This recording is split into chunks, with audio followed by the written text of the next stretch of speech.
They are entitled to their feelings. Eventually, you know, it's the way the universe is designed that it will be healed. It will be figured out, whether it's in this lifetime or another lifetime. I never take anybody's feelings away from them. You know, it's like whatever you're feeling is exactly perfect for you and your evolution. That's it, you know, and to respect those feelings. Now, having said that, Neil Donald Walsh said it best in his book, Little Soul and the Sun. And in that book, I'll tell the story. So there was a little boy soul, and I don't know if there are little boy souls and little girl souls, but in this story there was.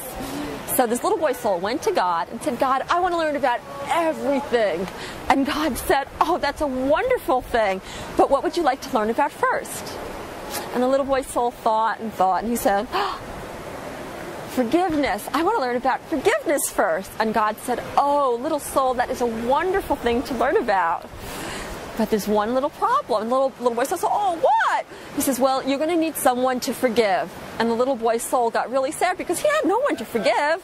And just then a little girl's soul popped in and said, I can help you. And the little boy soul said, oh, you can?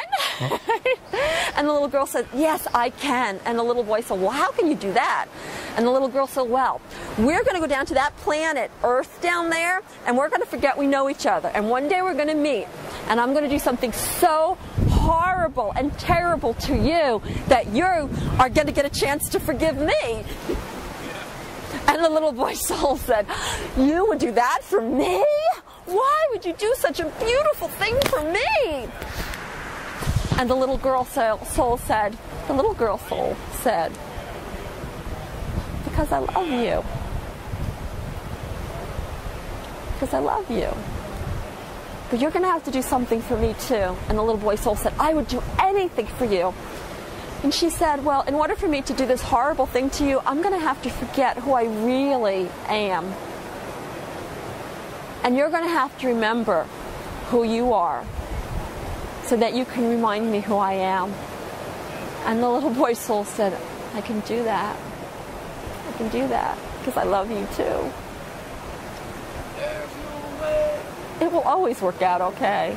It's inevitable. It will always work out okay. This life is just a moment. And, you know, it's great if we figure it out in this lifetime, and I think we are, and that's the point of where we're evolving to and where we're transforming and transitioning to and bringing in the new world. It's inevitable. I have no concern. Love is not only the answer, it's the inevitable destination. Yes, yes. So time is an amazing gift. By the way, like time, is really just a location. So like Monday, you know, June 20th or whatever, that's actually a location, and I believe that's how we're going to eventually figure out how to time travel. Time is this huge gift that really everything is happening at the same time. It's like it's happening in this eternal now, and that when we introduce time into it, that things seem to be happening one after the other. This is so that we can have experience. And what an amazing gift that is. We think that time is, you know, not on our side, or time is the enemy, but time is an enormous gift. And so it's like when we slow something down, and like there's a whole, you know, universe happening on that rock there, but we'd have to really like slow it down and really look at it under, you know, a magnifying lens or a microscope to really see it. And so it's the same here. So it's like we slow things down, we slow this now down, and so that we can have this experience. It seems like it's coming one after the other, but it's really just happening all at the same time. Time is a gift. Life. Time is an illusion, and there's only now. Of course, everything's happening at the same time. And nothing's happening. And nothing's happening. This is my imagination. I'm imagining all this. Yeah, nothing's happening outside my imagination. Nothing is happening outside your imagination. That's it. That's why, you know, Eckhart Tolle, it's like he's like, well, be in the now. There's only now. There really is. Because only what I'm imagining now is happening. Only what you're imagining now is happening. Nothing else. Nothing else. That's a collective imagination. So right now we're sharing a moment, we're sharing an imagination. It's in a collective imagination. It's our collective consciousness having this moment. But I'm perceiving it through here, and you're perceiving it through there. When you die, your universe dies. When I die, my universe dies. It no longer exists. And if that doesn't make you appreciate your life, I don't know what will. But we don't have to die. Our consciousness can live on forever, or we can dissolve into the one. We really have a choice. Life has been taken for granted for a very long time, and life truly is a gift. Life is a precious, extraordinary, amazing gift, and every day we open it up, and wherever we focus our attention, whatever we tell wonderful stories about, becomes even more beautiful and giving to us.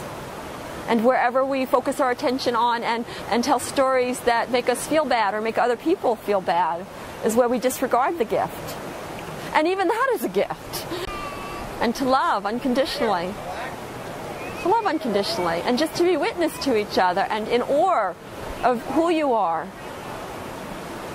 Awe of the beauty, the magnificence. We're each this beautiful piece of moving art. And that if I miss you, if I don't see you, I'm missing this beautiful piece of God's art. And I don't think, that's why I came here. I think I came here to be witness to the art that is you and them. Star-eyed, baby of mine, open your mind, open your eyes. It's time to recognize that a second-hand God is just mirrors and lies. You cried out in the night.